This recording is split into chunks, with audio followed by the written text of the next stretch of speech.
Et salut les Ludogeeks, on se retrouve aujourd'hui pour un nouvel Open the Box de la gamme Marvel United, Kickstarter X-Men, qui a été livré il y a quelques jours, quelques semaines maintenant. On se retrouve aujourd'hui avec la boîte Blue Team, donc une équipe de X-Men composée de Banshee, Psylocke, Jubilee, Rogue et Gambit, et qui affrontent Mister Sinister. Il faut savoir que dans la gamme X-Men Marvel United, on a deux boîtes d'équipes. On a Blue Team et Gold Team qui comprennent exactement les mêmes règles. Ce sont simplement les personnages qui diffèrent. J'ai décidé aujourd'hui de vous montrer ce qui se trouve dans la Blue Team. Pourquoi la Blue Team plus que la Gold Team? Tout simplement parce que les personnages m'intéressent davantage. Le vilain, Mister Sinister, que je trouve plus intéressant que Sebastian Shaw. Et surtout, mes deux X-Women préférés, qui se trouvent dans la même boîte, Psylocke et Rogue. Donc, le choix a été évident pour moi. Même si j'aime beaucoup Colossus, j'aime beaucoup Bishop, Iceman, Archangel également, et Forge dans l'équipe Gold. Donc voilà, nous allons découvrir ensemble ce qui se trouve dans cette petite boîte. Alors la petite notice, un peu plus grande que dans la boîte Fantastic Four qu'on a ouverte hier. 4 pages au lieu de 2. Donc, bienvenue à l'équipe, ou dans l'équipe. Mode équipe contre équipe, donc on constate ici, on a une nouvelle carte challenge, en plus du dashboard et des emplacements qu'on connaît. 3 jetons stunned, donc assommés ou étourdis. Un jeton d'initiative. 12 jetons échantillons d'ADN, donc qui sont spécifiques à Mister Sinister. 6 cartes de mission équipe contre équipe, donc 3 bleus et 3 dorés. 6 jetons de mission complète, 3 bleus, 3 jaunes. Les 6 bases en plastique, 3 bleus, 3 jaunes également. Et enfin, un dashboard, un tableau de bord de dégâts équipe contre équipe. Donc on va voir qui a infligé le plus de dégâts au vilain dans cette partie. Donc dans ce mode équipe contre équipe, les héros sont divisés en 2 équipes opposées, contenant chacune 2 ou 3 héros. Soit 2 contre 2, soit 3 contre 3. Les joueurs choisissent une couleur d'équipe, bleu ou or, et prennent tous les composants correspondants, les 3 cartes de mission d'équipe, les 3 jetons de mission complète et les 3 bases en plastique. Les règles suivantes, les modifications de règles suivantes s'appliquent lorsque l'on joue en mode équipe contre équipe. Mise en place, les 3 cartes de mission standard ne sont pas utilisées. Laissez-les dans la boîte. Chaque équipe prend ses 3 cartes de mission et les place en face de l'un de ses joueurs, avec un jeton mission complète sur chacune d'entre elles. Mission terminée.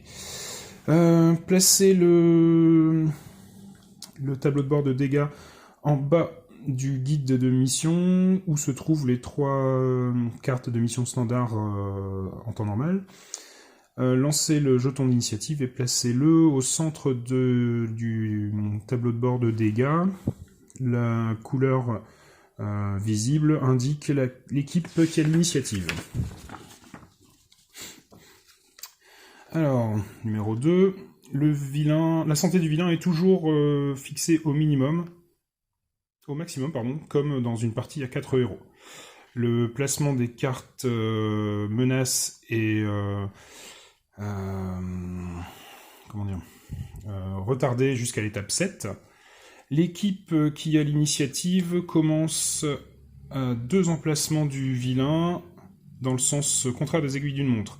L'autre équipe commence à 2 emplacements du vilain dans le sens des aiguilles d'une montre.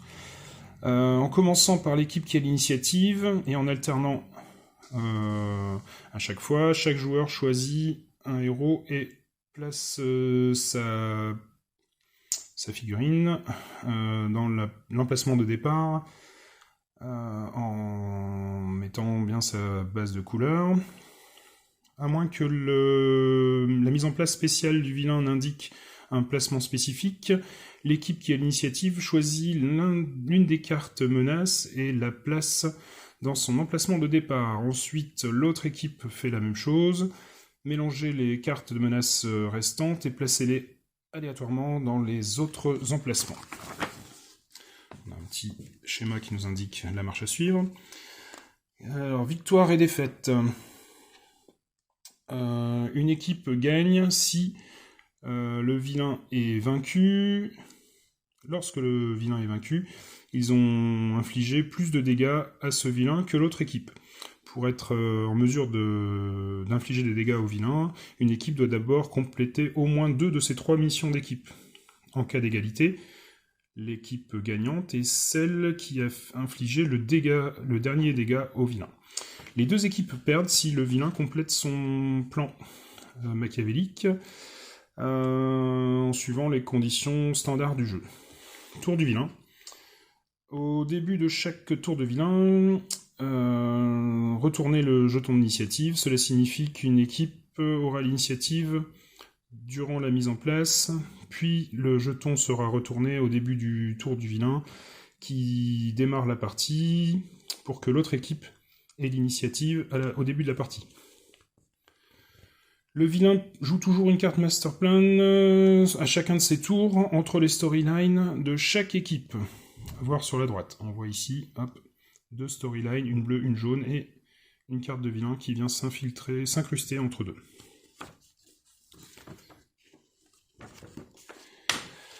Le vilain commence la partie et alterne ses tours après chaque équipe. Après que chaque équipe ait joué le même nombre de cartes héros. 3 héros. 3 tours de héros initialement, 2 tours chacune, une fois que le vilain est sous pression. Si le vilain doit jouer une carte Master Plan en raison d'une règle spéciale ou d'un effet spécial, mais que l'équipe qui a l'initiative a effectué un tour de héros de plus que l'autre équipe, le vilain doit attendre que l'autre équipe ait fini son tour de héros avant de jouer la carte Master Plan. Notez que le jeton d'initiative est retourné au début de ce tour supplémentaire du vilain également. Si le vilain doit ajouter une carte Master Plan face cachée dans la storyline, il l'ajoute sous la carte Master Plan jouée précédemment. Tour du héros. Après chaque tour de héros, l'équipe dont la couleur est visible sur le jeton d'initiative a l'initiative et joue en premier. Cette équipe choisit un héros qui commence et effectue son tour. L'autre équipe choisit ensuite un héros et exécute son tour, puis le prochain héros de l'équipe ayant l'initiative, et ainsi de suite. Ok, on a compris. Un tour de vilain prend place quand le jeton d'initiative est retourné au début de chaque tour de vilain. Les équipes alternent le rôle de premier joueur. Ok. Cela signifie que la même équipe qui a joué le dernier héros avant le tour de vilain sera cette équipe qui jouera en premier après le tour de vilain. Ok.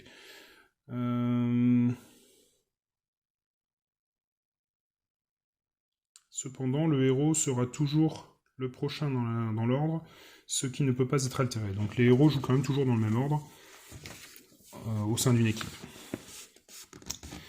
Donc storyline d'équipe, on a vu tout à l'heure, donc 2 storylines parallèles. Ok. Mission d'équipe. Chaque équipe dispose de 3 missions d'équipe disponibles pour ses héros.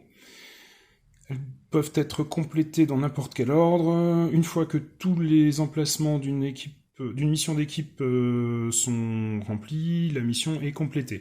Retirez cette carte mission de la partie et remettez ces jetons dans la réserve. prenez le jeton mission complétée qui était sur cette carte et placez-le sur l'emplacement vide le plus à gauche de cette couleur, de l'équipe de cette couleur, sur le dashboard de dégâts, ce qui le déverrouille. Lorsqu'une équipe complète sa première mission d'équipe, le vilain devient sous pression et commence à jouer des cartes Master Plan après 2 cartes de héros dans chaque storyline d'équipe, à la place de toutes les 3 cartes précédemment. Ceci affecte les 2 équipes de manière équivalente, même si l'autre équipe n'a pas encore complété de mission. Lorsqu'une équipe complète sa deuxième émission d'équipe, le vilain devient vulnérable aux dégâts infligés par les héros appartenant à cette équipe. L'autre équipe ne peut pas infliger de dégâts aux vilains tant qu'ils n'ont pas complété leur deuxième mission d'équipe. Bien que ce ne soit pas nécessaire pour remporter la partie, lorsqu'une équipe complète sa troisième mission d'équipe, chacun de ses héros pioche immédiatement une carte de sa pioche et la place en main. Alors, règle spéciale. Attaquer les héros adverses. En mode équipe contre équipe, les héros de l'équipe adverse sont considérés comme des ennemis pour tous les effets de jeu.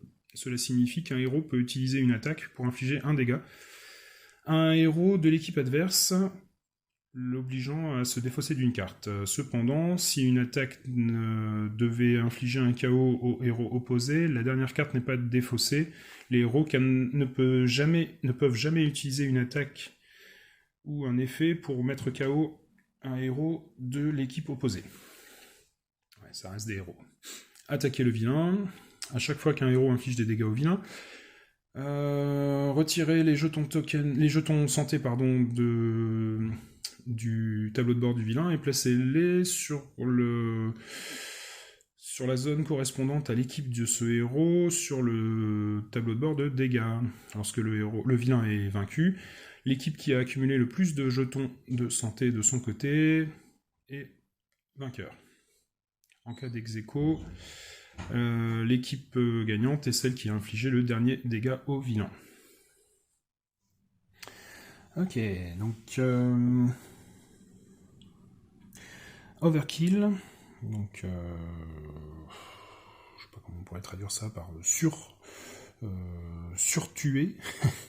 Donc on va infliger davantage de dégâts que ce qui est nécessaire.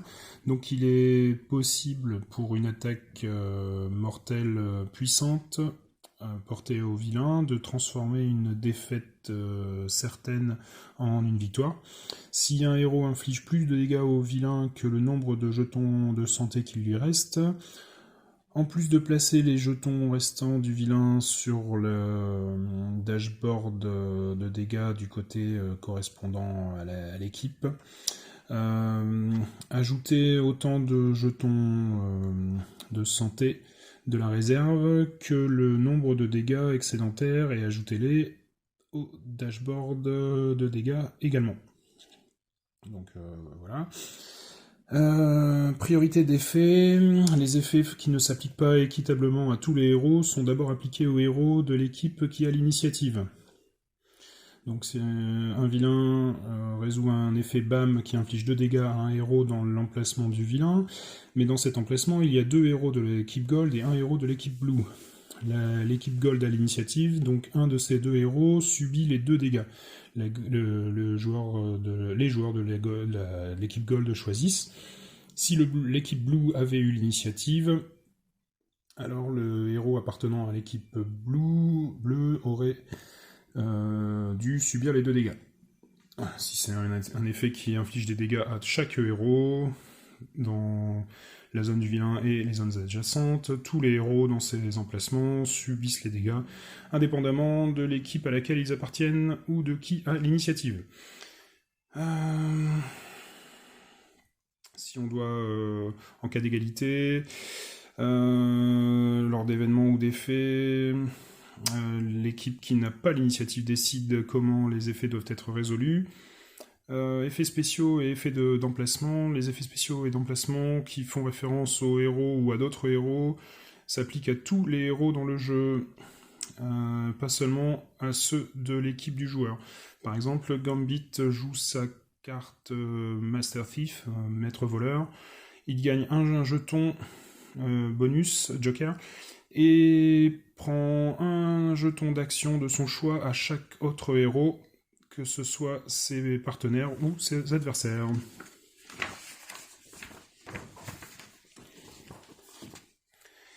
Accelerated Villain Challenge, donc ça on l'avait déjà vu, c'est-à-dire que ce défi peut être ajouté à la partie en mode équipe contre équipe, même combiné au mode super vilain. Avec ce mode, ce challenge, la présence du vilain est plus intense, ce qui signifie que les héros doivent se préoccuper davantage du vilain au lieu de se focaliser sur l'équipe adverse. À chaque fois que 2 cartes héros ont été ajoutées à chacune des storylines, donc un total de 4 tours de héros ont été joués, une nouvelle carte Masterplan est piochée de la pioche, ajoutée à la fin de la storyline et résolue. Souvenez-vous de retourner le jeton d'initiative au début de chaque tour du vilain. La partie continue de cette façon, jusqu'à ce qu'une équipe complète sa première mission d'équipe.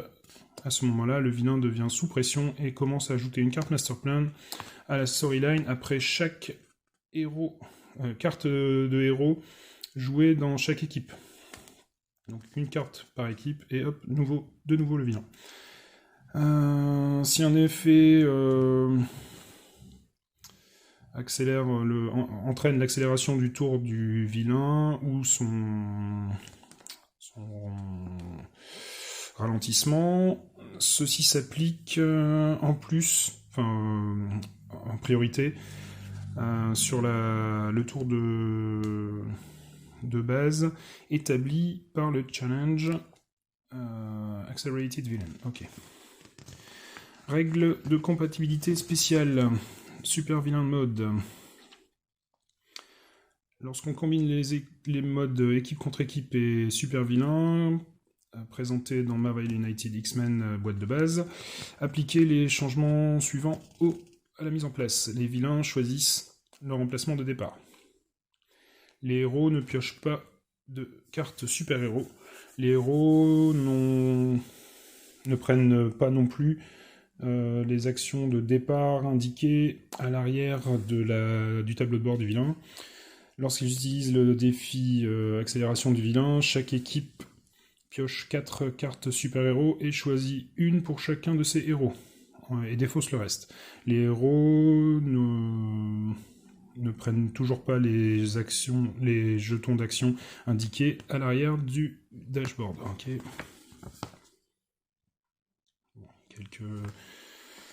Quelques notes spéciales ici. Donc certains vilains ont besoin d'une règle spéciale pour être utilisés en mode équipe contre équipe, et d'autres ne sont tout simplement pas compatibles avec ce mode. Ok. Donc voilà un peu un rapide survol des règles. Qu'est-ce qu'on va trouver maintenant dans la boîte? Alors, les jetons stunned, étourdis, le jeton d'initiative, les jetons mission complete, de 3 pour l'équipe bleue, 3 pour l'équipe gold, et les jetons échantillons d'ADN, donc spécifiques au grand vilain Mister Sinister. Nous avons ensuite comme lieu le phare d'Excalibur. Donc fin du tour, vous pouvez défausser une carte de votre main et la placer sous votre pioche, ou défausser un jeton d'action pour regarder à la carte supérieure de la pioche du Masterplan. Vous pouvez ensuite la placer en dessous. La Terre Sauvage. Vous pouvez défausser une carte de votre main pour la mettre sous votre pioche pour gagner un jeton d'action de combat ou de déplacement. Madripoor. Fin du tour. Piochez une carte si possible. ensuite, vous devez défausser une carte de votre main et la placer sous votre pioche. Et le Mojoverse, fin du tour, si vous avez effectué 3 ou plus actions de combat et ou de actions héroïques ce tour, vous pouvez gagner un jeton Joker. Dans le cas contraire, vous devez défausser une carte de votre main et la placer sous votre pioche. Ok. Hop.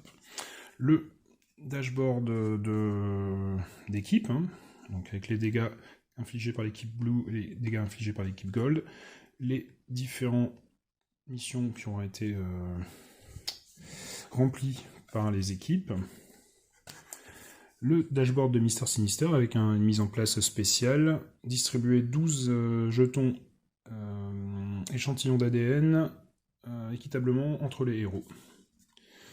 Alors, qu'est-ce qui nous fait ce bon monsieur? Alors, 5, 8 ou 11 points de vie, en fonction du nombre de joueurs. Règle spéciale, les héros qui n'ont pas de jetons échantillons d'ADN considèrent tous les effets spéciaux de leur carte comme s'ils étaient vierges.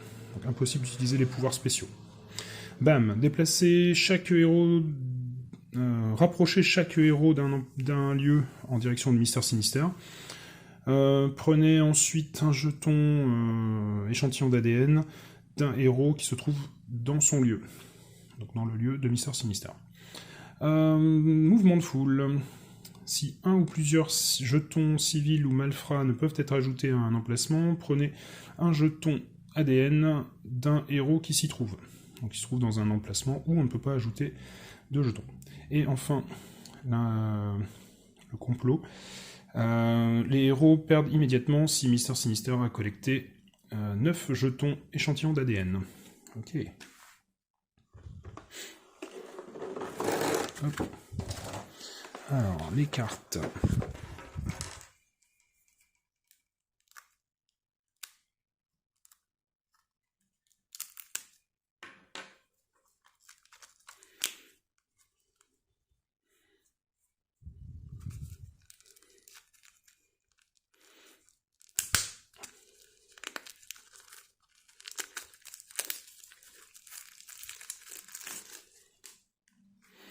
Alors, on a ici donc le Hurleur, Jubilee, Gambit, Psylocke, Rogue, et ensuite les cartes menaces et cartes d'action de Sinister, les différentes menaces, différentes missions d'équipe. Donc on constate déjà qu'il n'y a pas de carte en main directement pour ces personnages. Donc ils démarrent avec 3 cartes aléatoires, contrairement aux 4 fantastiques ou à certains des X-Men de la boîte de base. Donc Rogue, qui semble assez polyvalente. Pouvoir, absorption de puissance ou de pouvoir, utiliser les symboles d'action qui se trouvent en haut d'une autre carte de héros visible dans la storyline. À la fin de votre tour, retournez cette carte face cachée. Donc elle peut copier les effets des pouvoirs des autres personnages dans la storyline. La même. Ability Absorption. Donc absorption d'habilité, de capacité. Utilisez l'effet spécial d'une autre carte de héros. D'une carte d'un autre héros, pardon. Face visible dans la storyline. À la fin de votre tour, retournez cette carte face cachée. Donc ici, elle va utiliser les actions, les symboles d'action du pouvoir d'un autre héros. Ici, elle va utiliser le pouvoir, l'effet spécial de l'autre héros. Psylocke.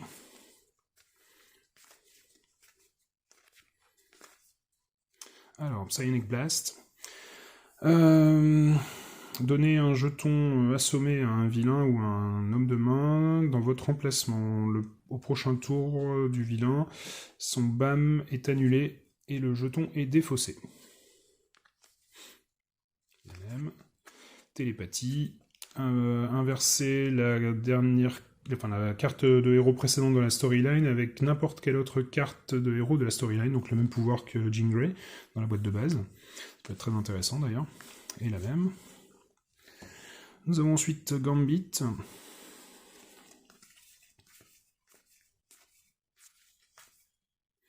Alors, maître voleur, gagnez un jeton joker et prenez un jeton d'action de votre choix à n'importe quel autre héros. À chaque autre héros, pardon. Il va se faire des amis, lui. Accélération moléculaire, défausser n'importe quel jeton d'action pour infliger 3 dégâts dans un emplacement adjacent. Et la même. Jubilee.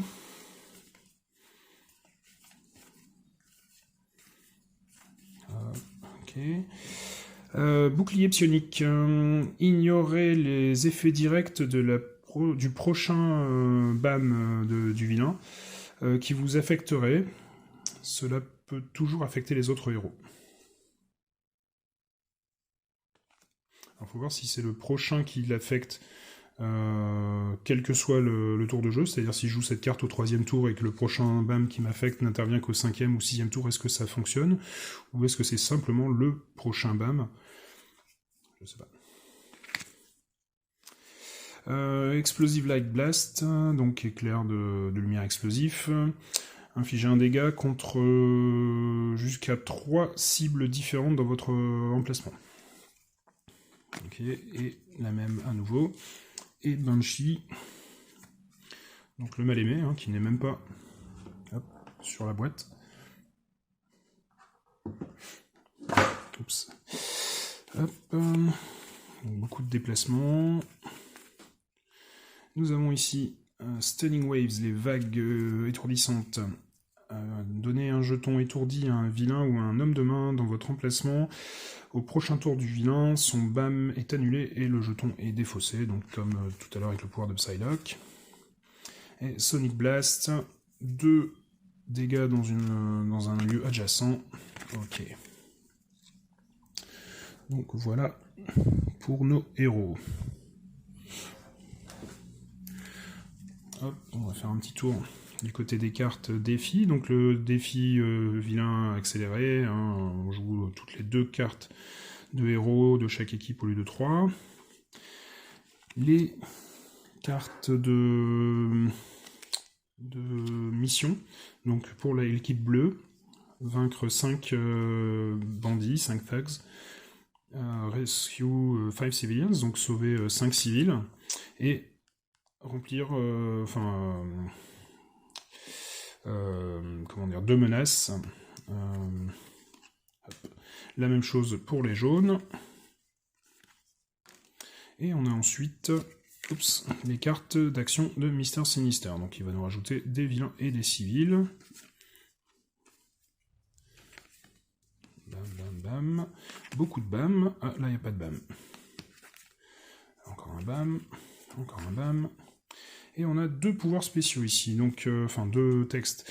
Déplacez-vous dans le sens des aiguilles d'une montre jusqu'au prochain lieu contenant un héros ayant des jetons échantillons d'ADN.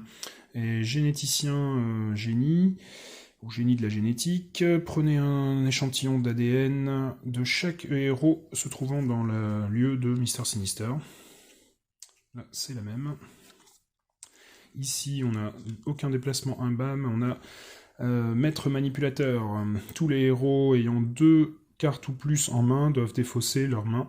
Ils ne sont pas mis KO et piocher une carte de moins. Donc si on a 2 cartes, on n'en pioche qu'une et ainsi de suite. Ok, la même chose. Et les cartes de menace. Manipulation, les héros commençant leur tour dans cet emplacement doivent jouer leur carte de héros de manière aléatoire. Ça c'est pareil. Télépathie, les héros qui commencent leur tour sur ce lieu, sur cet emplacement, traitent tous les effets spéciaux de leur carte comme s'ils étaient vierges jusqu'au début de leur prochain tour. Et enfin, Morphing, Mr. Sinister ne peut pas prendre de dégâts tant que cette menace est en jeu. Et on l'a 2 fois. Ok. Voyons maintenant les figurines. Hop, un petit zoom. On va commencer par le méchant. Hop, Mr. Sinister.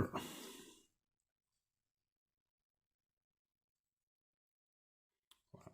Figurine avec une pose assez classique hein, de vilain. Assez confiant sur de lui. Imposant. On a ensuite Psylocke. Avec d'un côté son sabre, de l'autre côté une lame d'énergie psychique.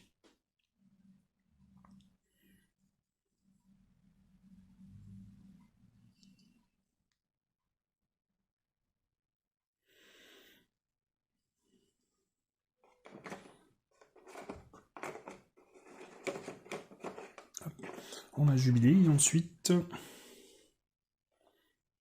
qui n'est pas forcément mon personnage préféré de l'équipe, hein, mais bon. Pour la petite histoire, c'est elle qui était le personnage principal du premier épisode de la série animée X-Men dans les années 90. C'est elle qui est pourchassée par les sentinelles dans le centre commercial. Gambit.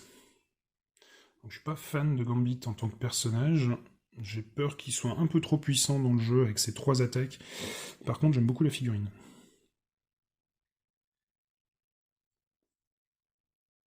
Assez dynamique.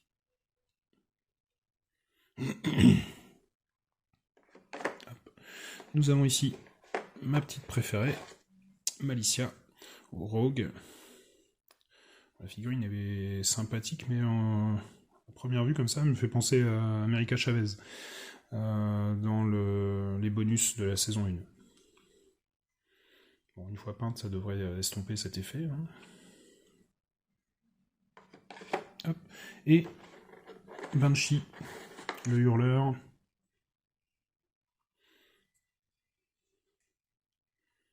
Une figurine assez classique.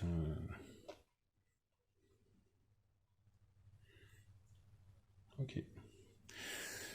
Et bien sûr, je ne l'avais pas signalé, mais les deux jeux de socle jaune et bleu hein, pour bien distinguer les deux équipes. Voilà, ça peut être sympa à jouer.